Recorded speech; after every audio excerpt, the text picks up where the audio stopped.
오늘은 본문 말씀으로 내 삶의 역사하는 하나님의 은혜라는 제목으로 하나님 말씀 전하겠습니다. 우리가 교회에 다니면 은혜라는 말을 많이 씁니다. 은혜, 그레이스, 이름도 많죠. 은혜. 이 우리나라 말도 은혜도 은혜스럽지만 영어 이름 그레이스는 참 괜찮은 이름 같아요. 그래서 많은 한국 사람들이 영어 이름을 지을 때 여성들 같은 경우는 그레이스라는 이름도 많이 짓더라고요. 은혜라는 뜻은 하나님의 자녀에게 베풀어 주시는 하나님의 친절이 은혜입니다. 이걸 좀 더 우리 마음에 와닿게 말하자면 은혜는 우리 삶에 부어주시는 하나님의 압도적인 축복입니다. 은혜가 임하면 반드시 하나님의 축복이 오게 되어 있습니다.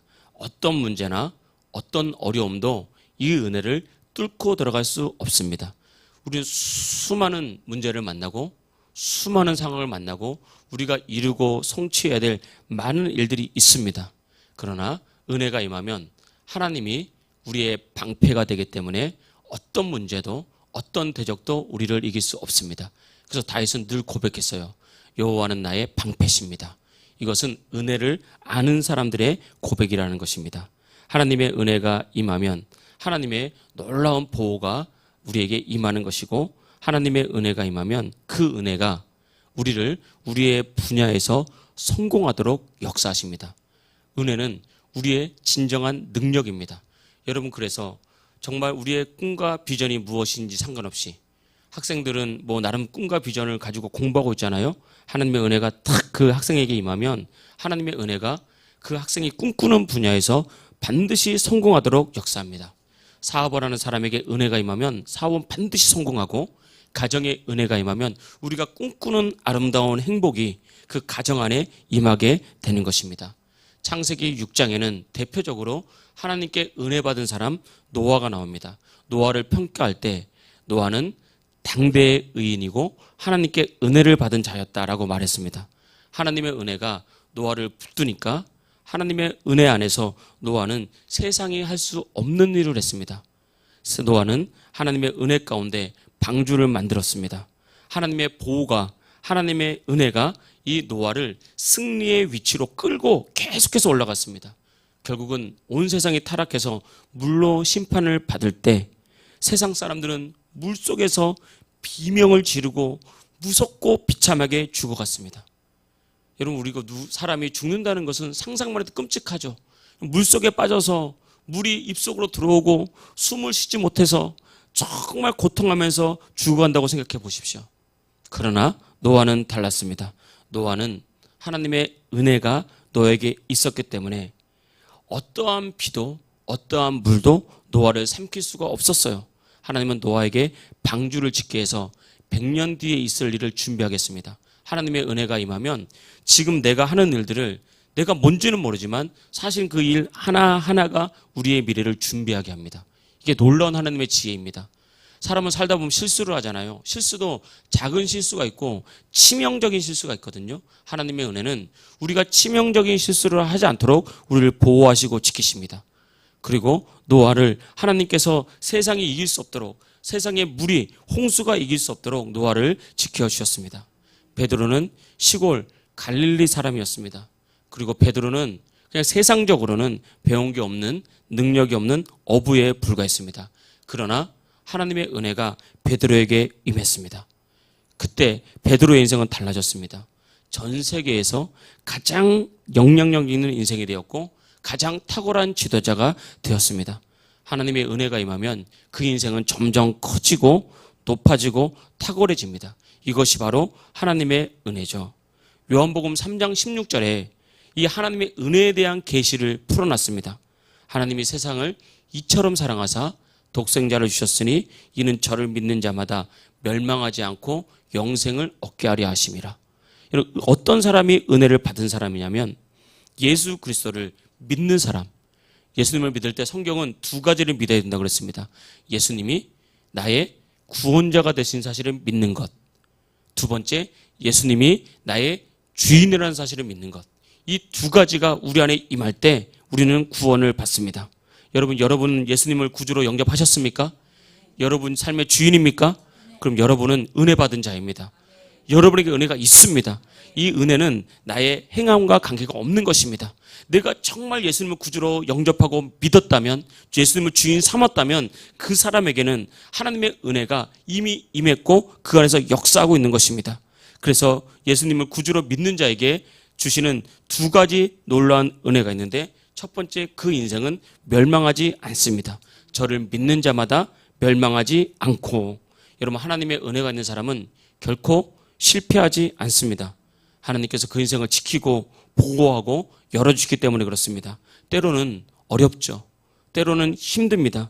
때로는 내가 뒤처진 것 같습니다. 때로는 실패한 것처럼 보입니다. 그러나 내 눈에 뒤처진 것 같고 실패한 것 같아도 결코 실패한 것이 아닙니다. 바울은 이렇게 말했습니다. 로마서 8장 37절에 그러나 이 모든 일에 우리를 사랑하시는 이로 말미암아 우리가 넉넉히 이기느니라. 할렐루야. 이 모든 일에 우리도 세상 사람들과 같이 때로는 고난을 당하고 아픔을 당하고 실패와 불행을 경험하고 절망하고 낙심할 수 있습니다. 그러나 그 은혜가 우리를 붙들기 때문에 우리를 사랑하시는 이로 말미암아 우리는 그 모든 일에 넉넉히 이길 줄 믿습니다. 다윗은 시편 27편에서 이렇게 고백했습니다. 여호와는 나의 빛이요 나의 구원이시니. 오늘 찬송할 때 이런 가사가 있지 않았습니까? 뭔가 좀 통했네요. 여호와는 나의 빛이요 나의 구원이시니. 다윗이 뭐라고 고백했냐면 내가 누구를 두려워하리요? 내가 누구를 무서워하리요? 다윗은 정말 엄청난 핍박과 압박 가운데 있었습니다. 다윗을 죽이려고 왕이 움직였고 다윗 한 사람을 죽이려고 군대가 움직였습니다. 그러나 다윗은 어떤 문제와 고난이 온다 할지라도 어떤 대적이 나를 무너뜨린다 할지라도 하나님이 나의 방패가 되어서 나를 보호하신다는 것을 알았어요.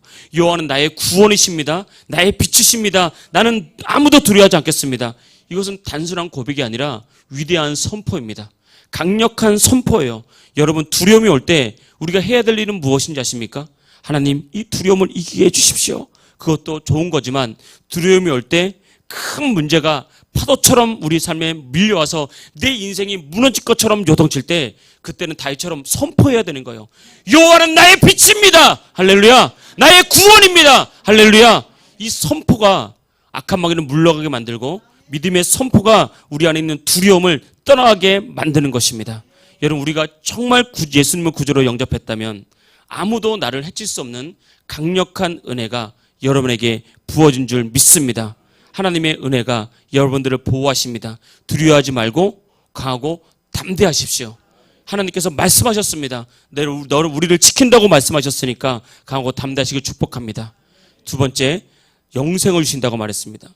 영생은 하나님과 같은 생명이에요. 하나님의 생명이 예수님을 죽은 자 가운데서 일으켰다고 말했거든요.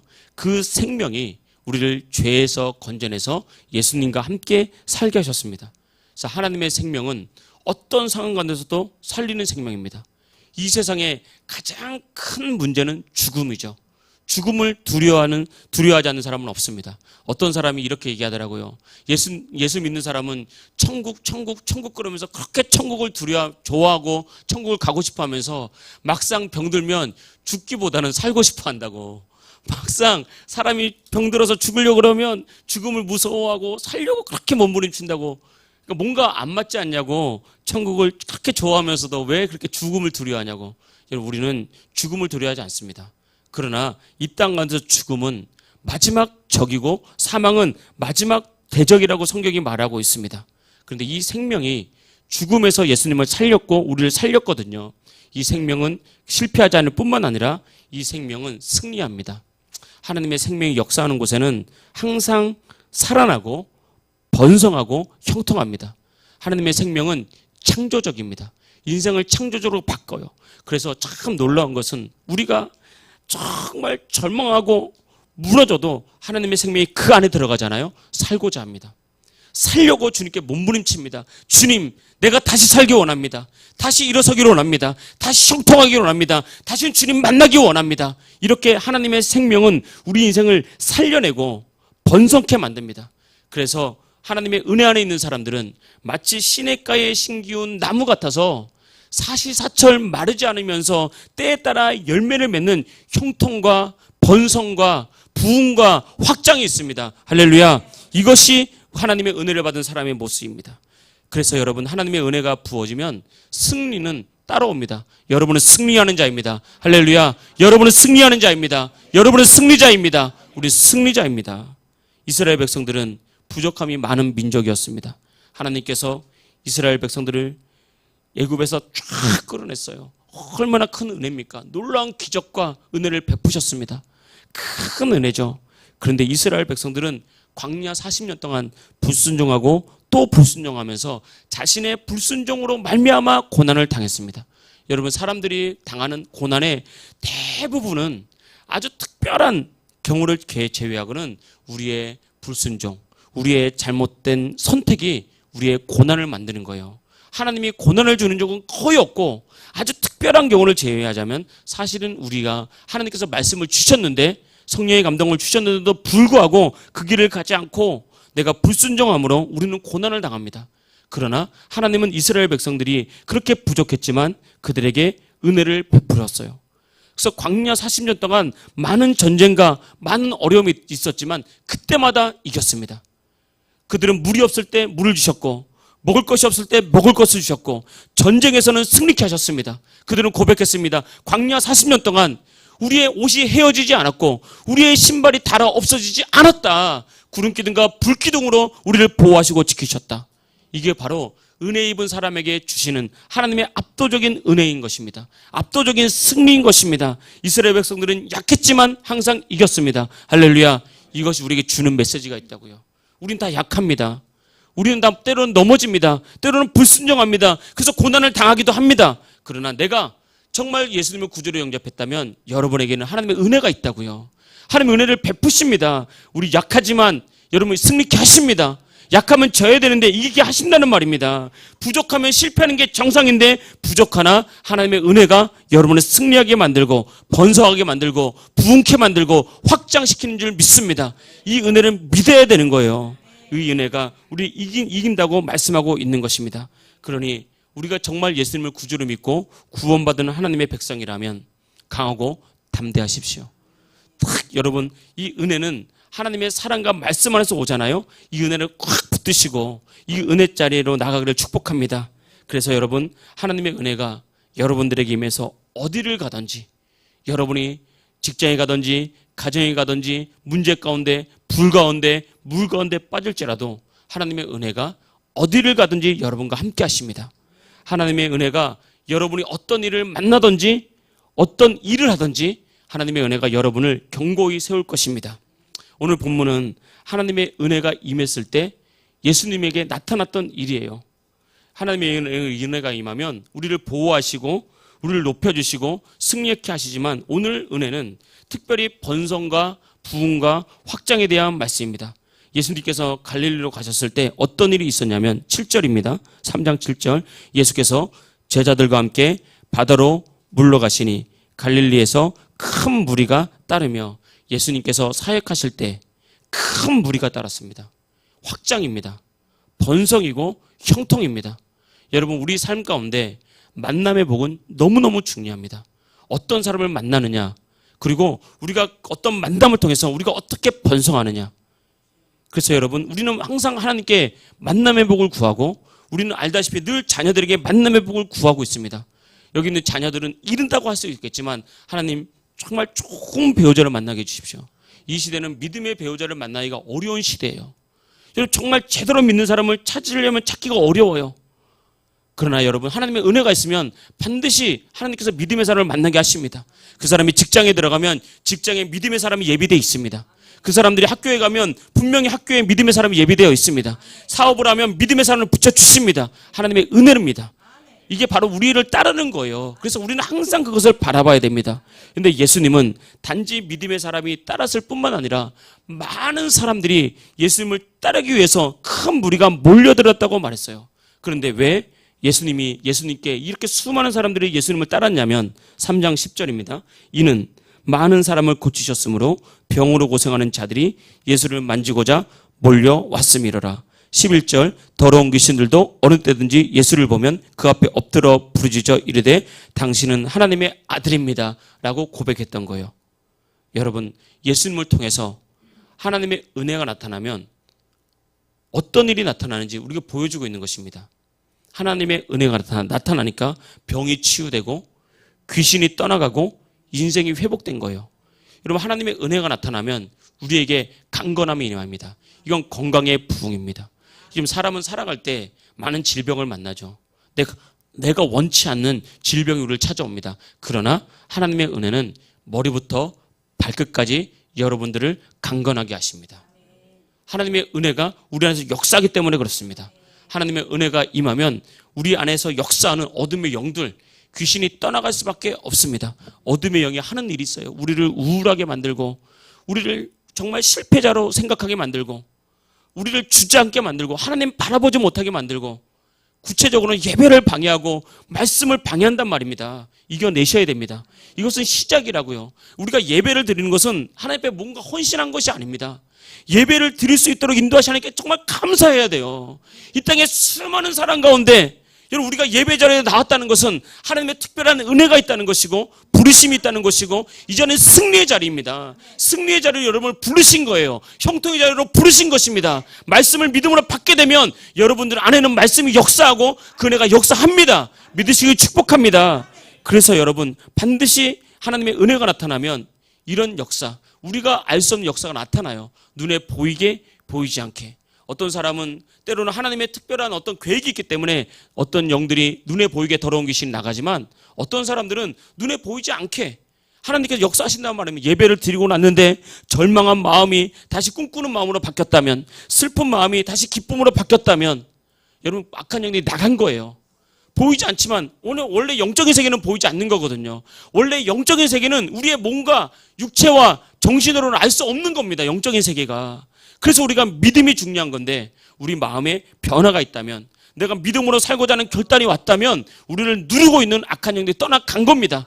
뭔가 내 마음에 비전이 다시 끌어오른다면, 내가 정말 주님 주신 비전을 향해서 나가야 되겠다는 결단이 있다면 성령께서 이미 여러분의 마음을 만지고 있는 거예요. 여러분의 영이 나도 모르는 사이에 반응하고 있었다는 것입니다. 하나님의 은혜가 나타나면 이렇게 확장하고 번성하고 되어지고 풀리는 은혜가 나타날 줄 믿습니다. 이것이 바로 오늘 말씀드리고자 하는 은혜의 특별한 역사입니다. 번성과 부흥과 확장, 여러분 삶에 이런 일들이 나타나기를 주의 이름으로 축복합니다. 특별히 이 은혜를 사모하는 사람들이 어떻게 왔냐면, 오늘 성경 본문 10절 말씀 보겠습니다. 이는 많은 사람을 고치셨으므로 병으로 고생하는 자들이 예수를 만지고자 어떻게 왔다고요? 몰려왔습니다. 이 몰려왔다는 단어는 그냥 왔다는 거하고는 틀리죠. 제가 국어사전 찾아보니까 몰려왔다는 단어는 무엇인가를 얻기 위해서 갈망하면서 달려왔다는 말입니다. 그러니까 많은 사람들이 몰려가지고 이렇게 달려왔다는 거예요. 무엇인가 얻기 위해서. 그러니까 이 사람들은, 병자들은, 귀신들을 려서 눌린 사람들은, 아니면 삶의 문제로 아파하는 사람들이 하나님의 은혜를 능력 있게 경험하기 위해서 해야 될 한 가지가 있습니다. 이것은 바로 중심입니다. 우리의 중심이 이 사람들처럼 몰려와야 됩니다. 정말 주님이라면 나를 고치십니다. 주님이라면 나를 새롭게 하십니다. 내 안에 은혜가 나를 고칩니다 라고 은혜에 집중하고 은혜를 강력히 기대하고 은혜를 갈망하는 모습, 그것이 가장 중요한 거예요. 하나님은 우리의 행함으로 반응하는 분이 아닙니다. 하나님은 우리의 믿음으로 반응하는 분이에요. 내가 어떻게 믿느냐에 따라서 하나님은 반응하십니다. 내가 크게 믿으면 크게 반응하고, 내가 강력하게 믿으면 강력하게 반응하고, 내가 번성할 거라고 믿으면 여러분 번성케 될 것입니다. 하나님 나를 고친다고 믿으면 고치십니다. 우리 인생이 열린다고 믿으면 열리는 것입니다. 하나님 우리의 믿음으로 반응하는 건데, 믿음은 우리 안에 갈망을 만들어내는 거예요. 내 꿈이 이루어진다고 하나님께 믿고 간구하면 그 믿음은 내 안에 갈망을 만들어냅니다. 그래서 몰려가게 만들어요. 주님을 찾게 만듭니다. 어떻게든 주님을 만져야 된다, 주님 안에 나가서 은혜를 받아야 된다라고 그렇게 나오는 거예요. 이 믿음으로 나온 사람들, 이 믿음을 가지고 예수님께 몰려온 사람들에게 하나님의 은혜가 임했죠. 병이 낫고 귀신이 떠나고 삶이 회복된 것입니다. 지금도 마찬가지입니다. 우리는 이미 은혜 받은 사람입니다. 이분들은 오늘 성경 속에 나온 사람은 은혜를 얻기 위해서 예수님께 나왔다면, 여러분은 이미 은혜를 받은 사람이에요. 그러면 어떻게 해야 됩니까? 여러분 내 안에 은혜가 있음을 알고 그 은혜를 믿고 그 은혜를 갈망하십시오. 내 안에 있는 은혜를 자꾸 갈망해서 끌어올려야 됩니다. 무엇인가 하나님이 나를 다시 치유해 주기를 원하지 말고 이미 십자가를 지심으로 우리의 모든 질병을 가져가셨으니까 건강은 여러분의 것입니다. 이것을 계시로 받고 이걸 갈망하십시오. 그리고 여러분 안에 있는 건강으로, 영 안에 있는 건강으로 여러분의 육체를 다스리는 것입니다. 그래서 성경은 말하고 있습니다. 너희 안에 계신 자가, 계신 분이 세상에 있는 자보다 크다. 할렐루야. 저와 함께 고백해봅시다. 내 안에 계신 분이 세상에 있는 자보다 크십니다. 할렐루야. 오른손 들고 큰 소리로 오른손 들고 내 안에 계신 분이 세상에 있는 자보다 크십니다. 할렐루야. 할렐루야. 바로 이것입니다. 내 안에 크신 분, 내 안에 베푸신 은혜가 세상에 있는 모든 문제와 어려움보다 크다는 것을 믿으시길 축복합니다. 그 첫 번째, 우리가 이 은혜를 우리 속에 크게 나타나기 위해서는, 부흥과 번성과 확장이 은혜를 통해서 나타나기 위해서는 첫째는 은혜가 나에게 부어졌음을 믿는 이 믿음이 중요한 것입니다. 여러분, 믿음은 들음에서 납니다. 무엇을 많이 듣느냐에 따라서 우리의 믿음이 결정됩니다. 이 시대는 우리의 하나님을 믿는 믿음을 강력하게 약하게 하는 시대입니다. 이 세상은 물질 만능주의가 됐습니다. 크리스찬의 모임에 쫙 가면은, 죄송하지만 목사님들조차 요즘에 어떤 주식이 얼마 올랐다. 물론 현실은 그렇습니다. 그것이 꼭 나쁘다는 것은 아닙니다. 그러나 여러분, 하나님께서 역사하셔야 됩니다. 하나님의 은혜가 부어져야 됩니다. 그래서 여러분, 자녀를 키울 때도 딱 이걸 알려줘야 돼요. 무엇인가를 딱 울려주면서 세상 얘기를 자꾸 끌어다가 얘기를 하면 자녀에게 믿음이 안 생겨. 세상에 대한 믿음이 생길 뿐입니다. 자녀에게 계속해서 공부하면 공부가 나를 성공시키는, 이렇게 생각을 해요. 왜냐하면 믿음은 들음에서 나기 때문에 그렇습니다. 돈 그러면 돈이 나를 성공시키고 돈이 나를 보호하는구나, 이 믿음이 생긴다고요. 왜냐하면 믿음은 들음에서 나기 때문에. 그렇지 않습니다. 돈은 왔다가도 없어지는 것이고 없다가도 있는 거예요. 하나님 주시면, 열으시면 될 수밖에 없는 게 우리 인생입니다. 자녀에게 늘 말해야 됩니다. 그래, 공부 열심히 하는 것도 좋아. 돈도 필요해. 필요 없다는 것은 아니잖아요. 다 필요합니다. 그러나 하나님의 은혜가 너를 붙들어야 돼. 물질보다, 공부보다 하나님 붙들어야 네 인생이 서는 거야. 그러면 공부에서도, 물질에서도, 삶에서도 너에겐 탁월함이 나타나는 거야. 믿음을 주십시오. 믿음을 주십시오. 믿음을 주십시오. 할렐루야. 믿음을 줘야 되는 것입니다. 이제 오늘은 5월 마지막 주잖아요. 가정의 달의 끝입니다.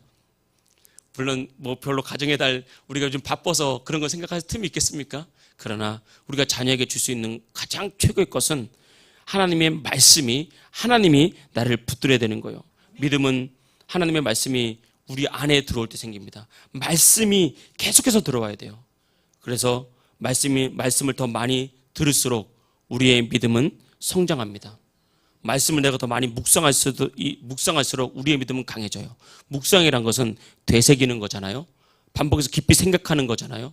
더 나가서 이 묵상은 나의 삶에 적용하면서 믿음으로 고백하는 겁니다. 묵상은 하나님의 말씀이 우리의 마음에 뿌리 내리게 하는 거예요. 그래서 말씀을 듣고 그냥 끝내지 말고, 때로는 말씀을 읽고 그냥 끝내지 말고, 이 말씀이 나를 새롭게 하는 데까지 묵상해야 됩니다. 이 말씀이 이렇구나. 말씀이 이런데 어떻게 하면 이 말씀으로 나를 변화시킬 수 있을까? 그래서 제가 추천하는 것은 말씀을 들으십시오. 말씀을 읽으십시오. 좋은 신앙서적을 읽으십시오. 이 세 가지입니다. 그래서 여러분 한 손에는 성경을 들고 살라고 하잖아요. 늘 어디에 가든지 하루 시작할 때 말씀을 한 구절만이라도 읽으십시오.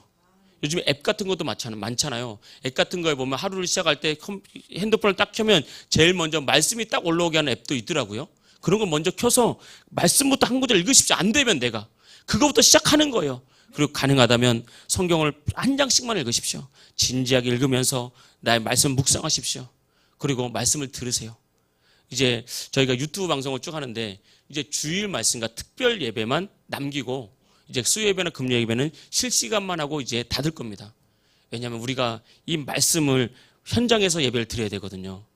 그런데 어쨌든 말씀을 들으십시오. 그리고 읽으십시오. 그리고 말씀을, 그리고 신앙서적을 많이 읽으십시오. 그 말씀이 여러분 안에서 정말 좋은 영적인 영향력이 되고 믿음의 재료가 돼서 여러분을 성공시킬 것입니다. 특별히 여러분 말씀 있는 자리, 예배의 자리 아닙니까?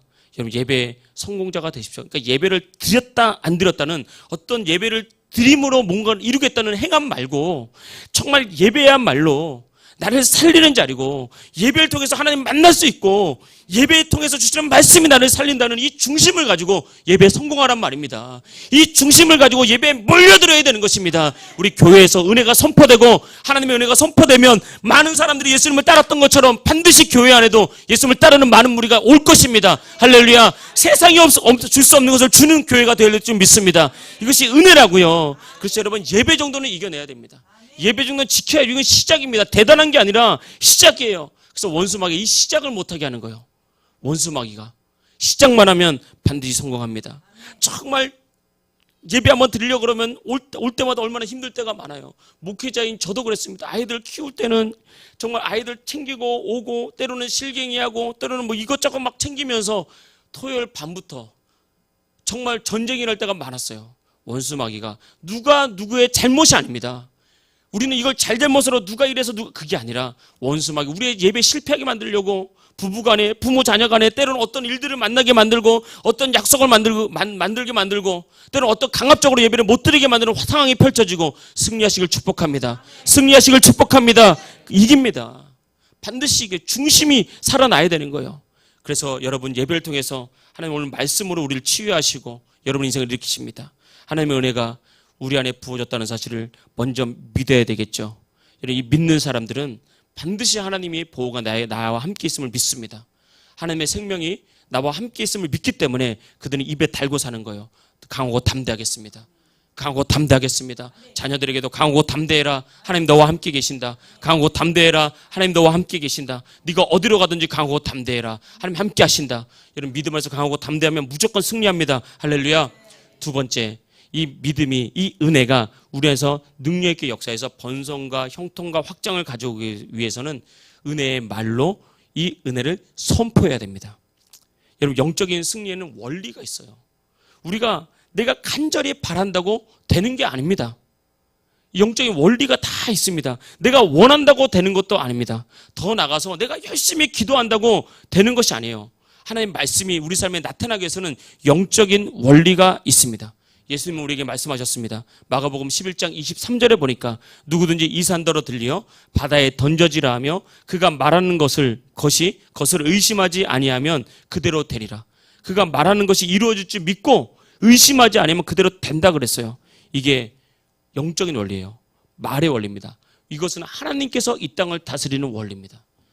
하나님께서는 이 땅에 아무것도 없을 때 말씀으로 빛이 있으라고 말씀하셨고 말씀으로 해와 달과 해, 11별을 만드셨고 말씀으로 이 세상을 다 만드셨다는 거예요. 하나님의 말씀에는 능력이 있었습니다. 우리는 하나님의 생명으로 거듭난 하나님의 DNA가 역사하는 사람들입니다. 우리 하나님 자녀예요. 그래서 우리는 똑같이 하나님과 같은 방법으로 이 땅을 다스리는 것입니다. 여러분 잠언서 그래서 18장 21절에 이렇게 말했습니다. 죽고 사는 것이 뭐의 힘에 달렸다고요? 혀의 힘에 달렸나니. 혀의 힘에 달렸나니 혀를 쓰기 좋아하는 자는 혀의 열매를 먹으리라. 사람들은 이걸 자꾸 부정적으로만 해석을 합니다. 네가 좋은 말 해야 좋은 게 들어오지. 네가 자꾸 그렇게 죽겠다 하니까 죽지. 이렇게 생각하지 마시고 말을 창조적인 말을 하십시오. 은혜를 말하십시오. 은혜 안에서 내가 건강해졌습니다. 은혜 안에서 승리는 나의 것입니다. 하나님이 나의 방패십니다. 이 세상에 있는 자보다 내 안에 계신 분이 더 크십니다. 그래서 나는 더 크게 승리합니다. 여러분 이 말을 하시란 말입니다. 이걸 단순히 말만 하지 말고 강력한 선포를 하십시오. 문제가 클수록 두려움이 여러분에 막 몰려올 때 일어서서 아무도 없는 예배당에 와서 여러분 선포 한번 해보셨습니까? 여기서 왔다 갔다 하면서 손을 내밀면서 선포 한번 해보십시오. 옛날에 저희 때는 웅변이라는 게 있었어요. 웅변. 그래가지고 이 현충일 이제 곧 현충일이잖아요. 현충일이 되면 호국의 보훈의 달이잖아요. 호국 영령들을 향해서 이 연사 힘차게 외칩니다 이런 게 있었다고요. 그러면서 그런 일들을 했는데 여러분 믿음의 말에는 힘이 있습니다. 말을 할 때 힘있게 외치십시오. 우리가 정말 두려움이 오고 어려움일 때 그냥 모여서 이렇게 하지 말고 힘있게 고백하고 외치라 이 말입니다. 밤에 깜깜한 밤에 하지 말고 저희가 한동안 밤에 밤 10시에서 한 11시인가 한 30분 동안 가정에서 이제 기도회를 열어 가지고 한창 기도회를 하고 있는데 어느 날 엘리베이터 앞에 뭐가 붙었어요. 밤 11시만 되면 기도 소리가 들린다고 하는데 기도하는 가정은 집에서 좀 조용히 좀 해달라고. 그래서 어느 날 또 방송이 왔어요. 지금 소리가 그게 보니까 우리 집을 얘기를 하는 거더라고요. 그래서 야 밤에 민폐를 끼치면 안 되지. 하나님의 영광을 가리면 안 되지. 그리고 안 했거든요. 안 하니까 또 그게 안 하게 돼요. 그게 참 신기하더라고요. 하면 하게 되는데 또 안 하면 안 하게 돼요. 근데 여러분 어떤 일이 있든지 항상 힘들고 어려운 일이 있을 때 여러분 정말 무엇인가를 갈망하는 비전이 있을 때 여러분 그런 민폐를 끼치지 말고 아무도 없는 예배당에 오셔가지고 큰 소리로 외쳐보십시오. 나는 승리자입니다. 내 안에 계신 주님이 행하십니다. 나는 건강합니다. 나를 이길 사람은 아무도 없습니다. 여호와는 나의 방패십니다.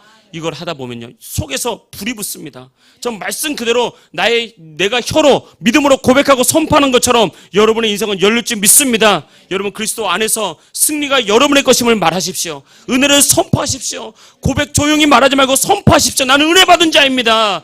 나는 승리자입니다. 나는 치유받았습니다. 성공과 번영과 형통과 확장은 나의 것입니다. 할렐루야. 여러분 이 은혜를 선포하시고 이 은혜 가운데 살아가십시오. 많은 사람들을 붙여줄 것입니다.